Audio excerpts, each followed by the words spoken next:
Welcome to Democracy Now!, democracynow.org, the War and Peace Report. I'm Amy Goodman. Vermont Senator Bernie Sanders has won the Democratic primary in Oregon, while Hillary Clinton has declared victory in Kentucky. With 99% of Kentucky precincts reporting, Clinton leads Sanders by 0.5%. Sanders thanked his supporters in both states. Let me also take this opportunity to say a word of thanks to the people of Kentucky. In a closed primary, something I am not all that enthusiastic about, where independents are not allowed to vote,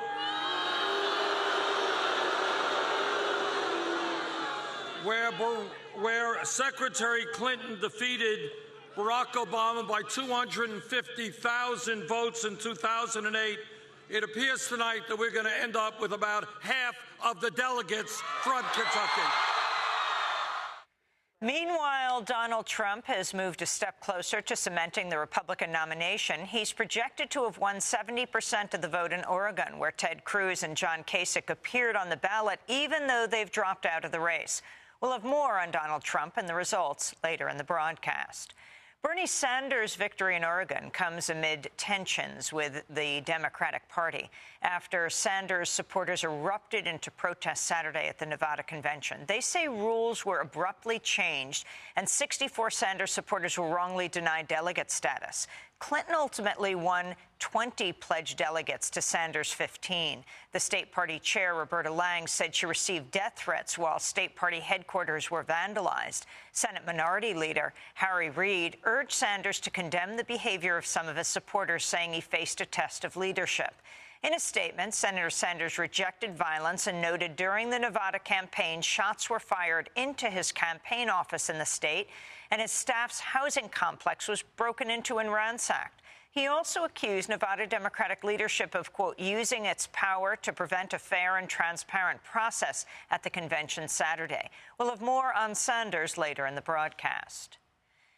In the Iraqi capital of Baghdad, a wave of violence has killed more than 200 people over the past week. On Tuesday, at least 70 people were killed in a series of bombings, including one that struck a marketplace in the mainly Shia district of Al-Shab.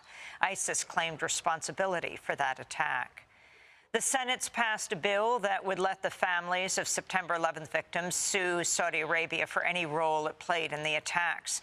This comes as the Obama administration faces renewed pressure to release 28 classified pages of the 9/11 report, which are said to contain details on the Saudi role. Saudi Arabia has threatened to sell off up to $750 billion in Treasury securities and other U.S. assets if the measure passes. White House spokesperson Josh Earnest opposed the bill. This legislation would change long-standing international law regarding sovereign immunity. And the President of the United States continues to harbor serious concerns that this legislation would make the United States vulnerable in other court systems around the world.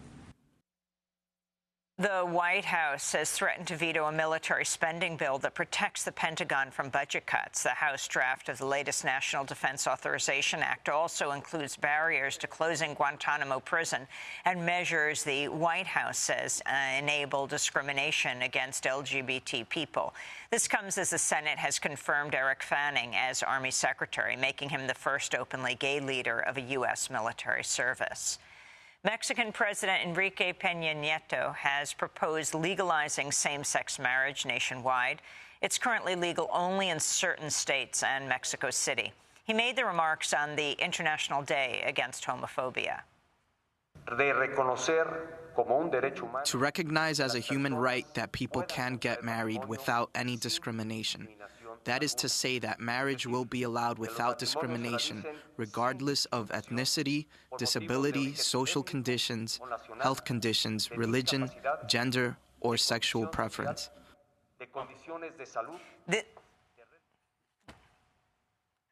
This comes as Mexican President Peña Nieto faces renewed pressure over the disappearance of 43 students in Mexico in September 2014. Multiple reports have pointed to a role by federal authorities and cast doubt on Mexico's claim the students were killed by a drug gang.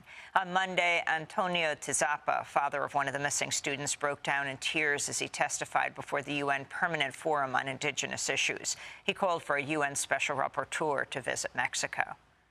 19 months demanding they be returned alive. 19 months seeking justice. And we are awaiting a visit to Mexico by the United Nations Special Rapporteur on the rights of indigenous people, Victoria Tolly Corpus, to resolve the conflict of 43 families and to find peace, even though we know they are not just 43, there are thousands and thousands. In Nigeria, a labor union representing millions of workers has launched a general strike. The Nigeria Labor Congress announced the strike over the government's plan to raise gasoline prices. In France, as many as 220,000 people took to the streets across the country to protest labor reforms backed by President François Hollande. The measures would cut overtime pay for truck drivers and make it easier for companies to fire people. On Tuesday, truck drivers blockaded roads, police fired tear gas and water cannons, and 87 people were arrested. Arlette Perret joined the protests in Paris. It's a disastrous law. We haven't had anything like it for more than 70 years. It destroys all the rights of employees and retired people and the future of young people. I'm retired, and my place is here with the workers and the youth. A number of protesters were reportedly banned from participating in the labor protests under France's state of emergency imposed after the November Paris attacks and ahead of the Paris Climate Summit. Here in the United States, millions more workers could become eligible for overtime pay under new regulations being unveiled by the Obama administration today. The rules allow full-time salaried employees to earn overtime if they make up to about $47,000 a year. That's more than twice the current benchmark. About 35% of full-time salaried employees will be eligible to receive time and a half for extra hours, up from the 7% who qualify now.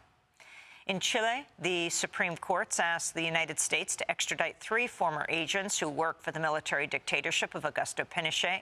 He rose to power in a U.S.-backed military coup, ousting democratically elected President Salvador Allende in 1973.